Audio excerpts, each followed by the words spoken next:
اعوذ باللہ من الشیطان الرجیم بسم اللہ الرحمن الرحیم ان ھذا القرآن یہدی للتی ہی اقوم۔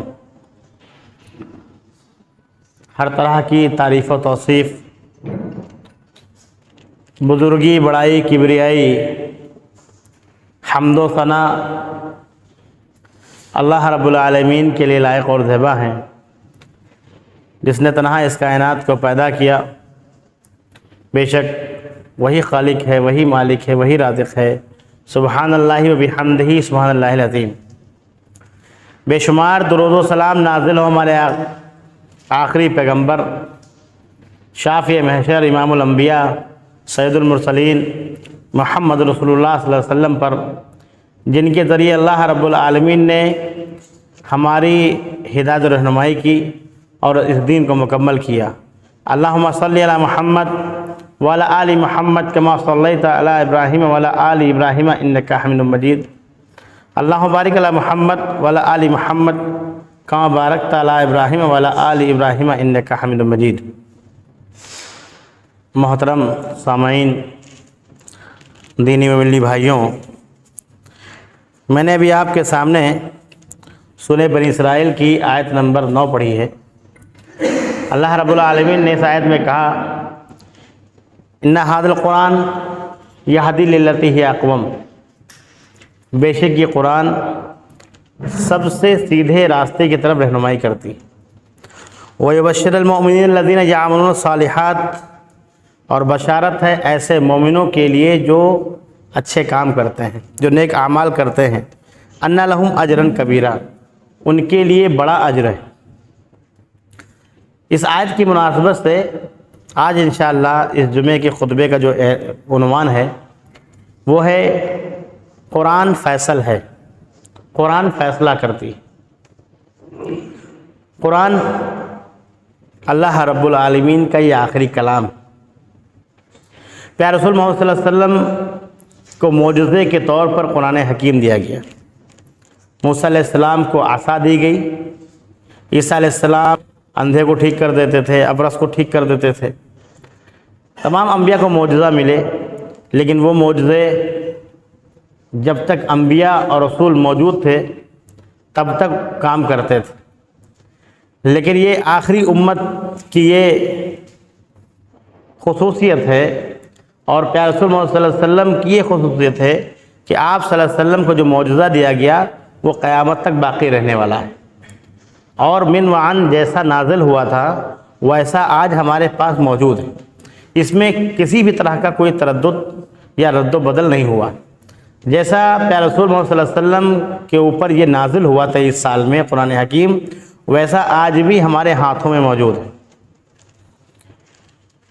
یہ قرآن سب سے سیدھے راستے کی طرف رہنمائی کرتا ہے۔ قرآن فیصل ہے، قرآن فیصلہ کرتی ہے۔ اس قرآن کو پڑھنے کے کیا فائدے ہیں؟ پیارے رسول محمد صلی اللہ علیہ وسلم کی روایت ہے، حضرت عثمان رضی اللہ تعالیٰ عنہ روایت کرتے ہیں، خیرکم من تعلم القرآن وعلمہ، تمہیں سب سے بہترین شخص وہ ہے جو قرآن کو پڑھے اور اس کو پڑھائے۔ سب سے افضل، سب سے بہترین شخص قرآن کا پڑھنے والا، قرآن کو پڑھانے والا۔ اس قرآن سے اللہ رب العالمین کیا کرتا ہے؟ ایک اور روایت جو صحیح مسلم کی ہے، اللہ رب العالمین نے کہا ان اللہ یرفع بہذا القرآن اقواما ویضع بہ آخرین۔ اسی قرآن کے ذریعے اللہ رب العالمین قوموں کو، لوگوں کو بلندی عطا کرتا ہے، اور اسی قرآن کے ذریعے لوگوں کو گراتا بھی ہے، ذلیل بھی کرتا ہے۔ اس کا مفہوم یہ ہے کہ اس قرآن پر عمل کرنے والے جو لوگ ہوں گے ان کو اللہ رب العالمین بلندی دے گا، ان کی قدر کروائے گا سماج میں، اور ان پر جو عمل، اس قرآن پر جو عمل نہیں کریں گے ان کو اللہ رب العالمین ذلیل بھی کرے گا۔ یہ اللہ رب العالمین کا وعدہ ہے۔ نبی صلی اللہ علیہ وسلم نے صحیح مسلم کی روایت میں یہ ارشاد فرمایا۔ یہ قرآن کیا ہے؟ قرآن ہم پر فرض ہے۔ سورہ قصص کی آیت نمبر 85 میں اللہ رب العالمین نے کہا ان الذی فرض علیک القرآن لرادوک الی معاد۔ بے شک یہ قرآن آپ کی طرف فرض کیا گیا ہے، آپ پر فرض کیا گیا ہے، پیارے رسول محمد صلی اللہ علیہ وسلم پر یہ قرآن فرض تھا، اس کو پڑھنا، اس کو سمجھنا، اس کو سمجھانا، اس پر عمل کرنا، اس پر عمل کروانا۔ پیارے رسول محمد صلی اللہ علیہ وسلم کے بعد بھی یہ معجزہ قرآن حکیم ہمارے درمیان موجود ہے۔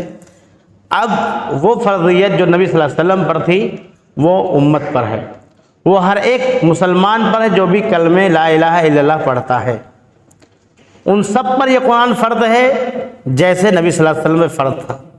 اس کا پڑھنا بھی، اس کا پڑھانا بھی، اس کو سمجھنا، اس کو سمجھانا، اس پر عمل کرنا، اس پر عمل کروانا، اور اس کی دعوت دوسروں تک پہنچانا۔ قرآن حکیم فیصل ہے۔ قرآن حکیم کی بہت ساری آیات ہیں۔ پہلا جھگڑا یہود و نصارہ کے اندر یہ تھا کہ وہ ابراہیم علیہ السلام کے بارے میں جھگڑا کرتے تھے۔ ابراہیم علیہ السلام کے بارے میں جھگڑا کرتے تھے کہ ابراہیم علیہ السلام یہودی تھے یا ابراہیم علیہ السلام نصارہ تھے۔ قرآن حکیم کہتا ہے یا اہل الکتاب لما تحاجون فی ابراہیم، اے اہل کتاب کیوں تم جھگڑا کرتے ہو ابراہیم کے درمیان، ابراہیم کے بارے میں۔ وما انزلت التوراۃ والانجیل الا من بعدہ افلا تعقلون، جبکہ تورات اور انجیل کو ہم نے ابراہیم کے بعد نازل کیا۔ ابراہیم علیہ السلام پہلے گزر چکے ہیں، اس کے بعد تورات اور زبور اور انجیل ہی آئی۔ افلا تعقلون، کیا تمہارے پاس عقل نہیں ہے؟ تورات جب نازل ہوئی، زبور جب نازل ہوئی، انجیل جب نازل ہوئی، اس کے بعد ماننے والے تورات کی طرف کچھ ہو گئے، یہودی ہو گئے، کچھ نصارہ ہو گئے، کچھ عیسائی ہو گئے، کچھ مجوسی ہو گئے۔ ابراہیم علیہ السلام ان تمام کتابوں سے پہلے آ کر کے جا چکے ہیں، ان کے بارے میں تم جھگڑا کر رہے ہو۔ قرآن حکیم کہتا ہے کیا تمہارے پہ عقل نہیں ہے؟ ان کا زمانہ دوسرا تھا، یہودیوں کا اور نصارہ کا زمانہ دوسرا تھا۔ قرآن حکیم ہی فیصل ہے۔ اللہ رب العالمین نے قرآن حکیم کی ہی سورہ آل عمران کی آیت نمبر 64 میں ارشاد فرمایا تعالوا الی کلمۃ سواء بیننا وبینکم۔ تمام اہل کتاب سے اللہ رب العالمین کہتا ہے، اور یہ قرآن حکیم کیوں فیصل کرتا ہے؟ یہ جو جھگڑا کر رہے تھے ابراہیم علیہ السلام کے بارے میں، ابراہیم علیہ السلام کے بارے میں آیت قرآن حکیم میں نازل ہوئی ہے۔ فیصلہ کس کا ہو رہا ہے؟ یہودی اور نصارہ کا ہو رہا ہے۔ یہودیوں اور عیسائیوں میں فیصلہ کرنے والی کون کتاب ہے؟ قرآن حکیم۔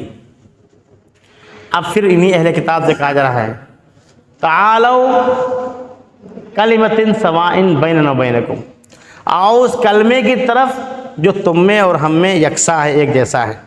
اللہ نعبد الا اللہ ولا نشرک بہ شیئا، کہ ایک اللہ کی عبادت اور اس کے ساتھ کسی کو شریک نہیں کرنا۔ ولا يتخذ بعضنا بعضا اربابا من دون اللہ، اور آپس میں ایک دوسرے کو اللہ نہ بناؤ، رب نہ بناؤ اللہ کو چھوڑ کر کے۔ فَإِن تَوَلَّوْا، اگر وہ روگردانی کرتے ہیں اہل کتاب، فَقُولُوا اشْهَدُوا بِأَنَّا مُسْلِمُونَ، تو تم گواہی دو، تم سب گواہی دینا کہ میں مسلمانوں میں سے ہوں۔ قرآن فیصلہ کرتی ہے یہود و نصارہ کے درمیان، یہود کے درمیان، عیسائیوں کے درمیان۔ ایک اور جگہ پہ اللہ رب العالمین نے کہا سورہ نمل کی آیت نمبر 76-77 میں ان ھذا القرآن یقص علی بنی اسرائیل اکثر الذی ہم فیہ یختلفون، یہ قرآن، بے شک یہ قرآن بنی اسرائیل کے سامنے ان کے واقعات نقل کرتا ہے جن میں یہ اختلاف کرتے ہیں۔ وہ اکثر واقعات جن میں بنی اسرائیل کا اختلاف ہے یہ قرآن بیان کرتی ہے۔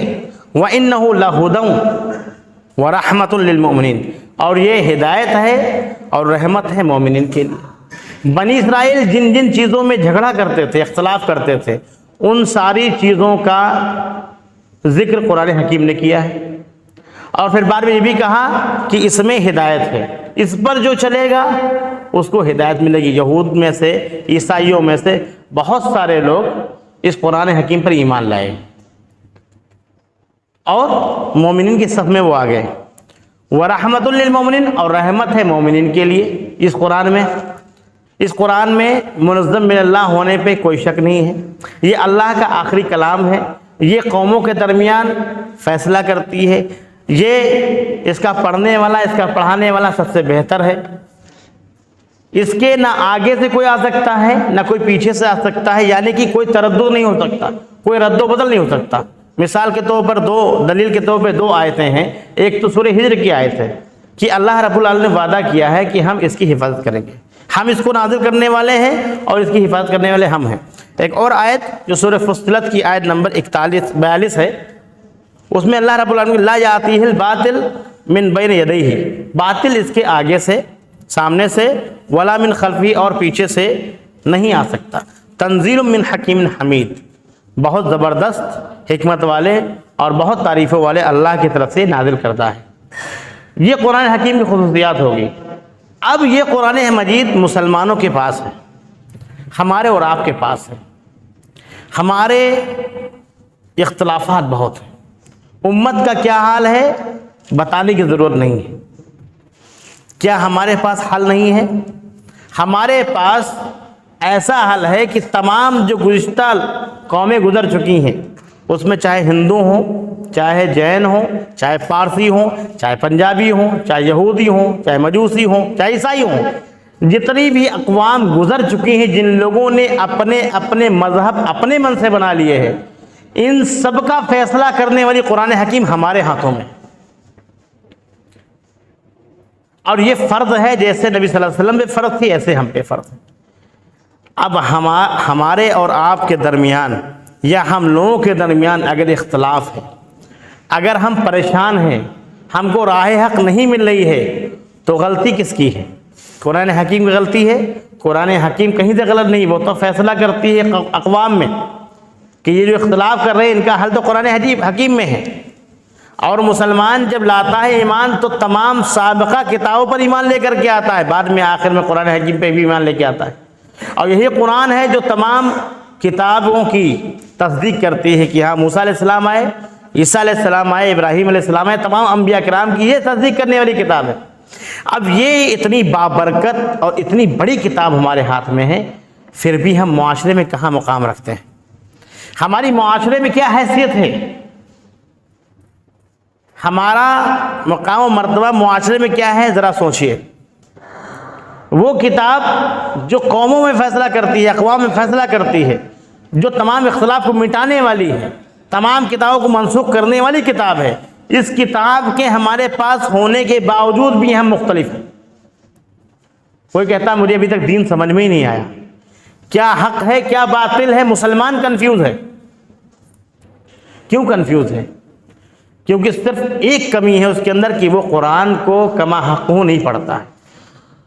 کما حق ہوں میں نے اس لیے کہا کیونکہ رمضان میں نماز بہت پڑھتے ہیں لوگ، ایسے قرآن بہت پڑھتے ہیں۔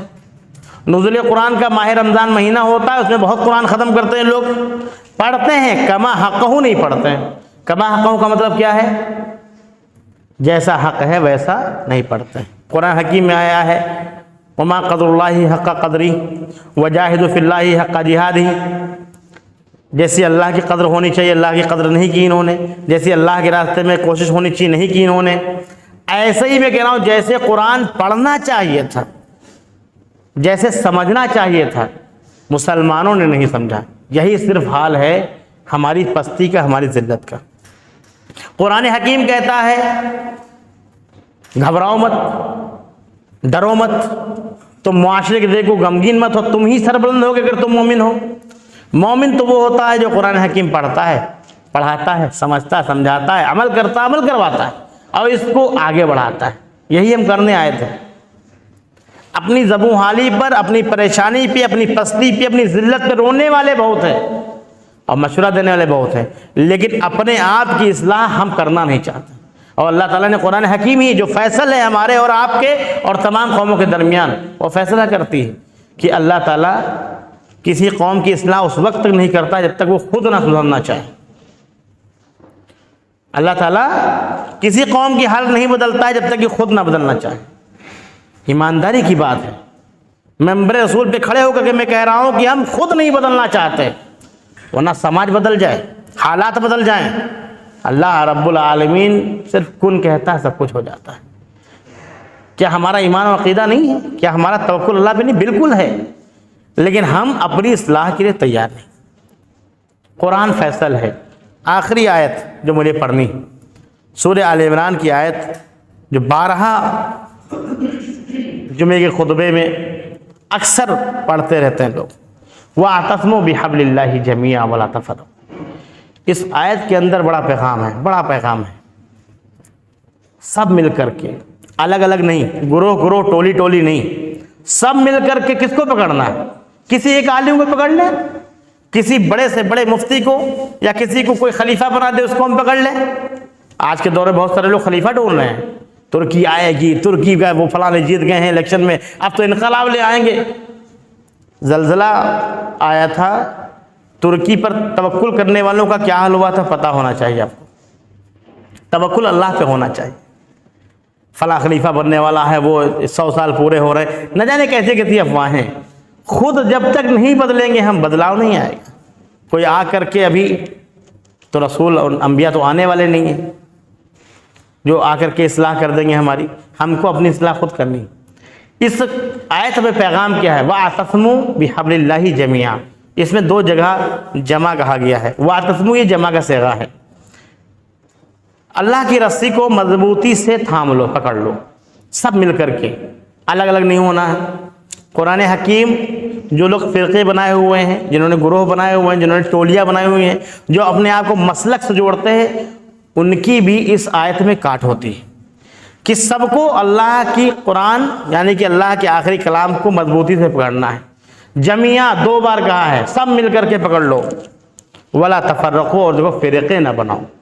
آج بڑی شان سے ہم مسلمانوں کے درمیان ایسے لوگ ہیں جو کہتے ہیں میں تو فلاں مسلک کا ماننے والا، بڑے تکبر سے، بہت اونچی آواز میں، کہ میں تو فلاں صاحب کا ماننے والا ہوں، میں تو فلاں مسلک کا ماننے والا ہوں۔ یہ فلانے مسلک والے، یہ ایسے ایسے گروہ والے، اس کا کوئی وجود اسلام میں نہیں۔